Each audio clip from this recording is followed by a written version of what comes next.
Una de les novetats de cara a aquest mes de setembre és Black Site Area 51. No hi ha dubte que cada cop són més els remakes de videojocs clàssics per consoles de nova generació i PCs. El proper 29 de juny, tots els usuaris de PC podran provar un dels grans jocs que han aparegut aquest any per Xbox 360.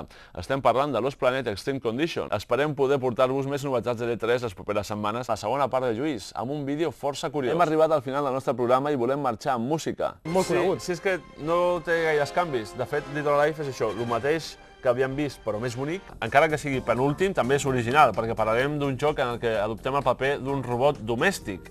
Jo no recordo cap joc que tingui aquest argument, amb la qual em sembla original. A mi m'agradaria tenir un robot domèstic. Sí, mira com treballes. Lara Croft. Bé, parlem de Lara Croft, és veritat. De fet, els personatges tenen un medidor de pressió. La nova no té gaire, perquè és una saga que ja té molts anys. I bé, és un joc que, si heu jugat a la primera part, doncs sabreu que és un joc d'estratègia, per torns, amb cartes.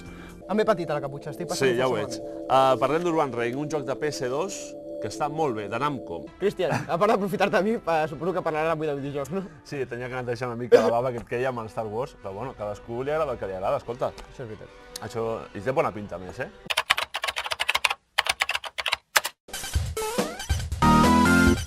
Hola, avui l'equip del Pànic es trasllada fins a l'obra social de Caixa Sabadell, on tenim l'exposició 3 mestres del videojoc.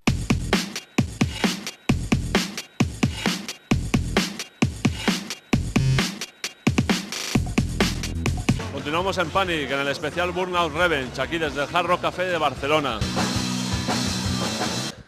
Hola Martí, vingut corrents com el Beautiful Joe, on tenim la nova botiga de Norma Comics, en aquest cas Norma Games.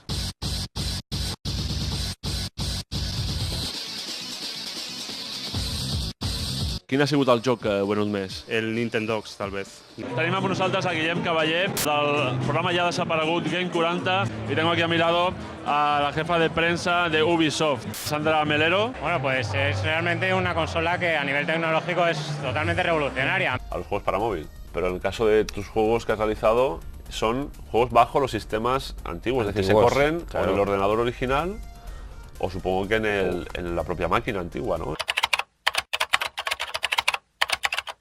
Un munt de continguts que anem a veure ara mateix al sumari. Arriba el torneig al Puny de Ferro, aquí al Pànic. Tindrem torneig de Tekken 5 per PlayStation 2, a més d'anàlisis de videojocs. De Tekken 3 és Gon, un personatge de còmics d'humors japonesos. És un dinosaure amb el cap gros. Best of 3 games, 11 points. Perquè portar els analògics als sticks potser requereix una mica més d'habilitat. Està bé, però tampoc podríem dir que és molt avançada, és a dir, cap dels pilots que controla la consola es desmarcarà. Els nostres jugadors haguessin jugat en pista d'herba, potser la pilota aniria molt més lenta. Veiem a Baker, no defraudis la teva audiència. Recordeu que la setmana que ve podreu gaudir d'un altre torneig aquí al Pànic. Torna per PSP un nou Grand Theft Auto, aquest cop explicant-nos els fets de Vice City uns anys abans respecte al primer joc de Vice City que va sortir per PC i consoles ja fa un temps. Atenció pilots a tot el món! Després d'un any des de l'últim títol de la saga Ace Combat, Namco ens ofereix la continuació anomenada The Belkan War. El mercat està ple de jocs musicals, però Sony amb aquest B-Boy ha volgut donar un nou aire a aquest trillat gènere. Electronic Arts torna a la càrrega amb un altre joc de la seva inacabable franquícia Need for Speed, aquesta vegada amb el pseudònim Carbon.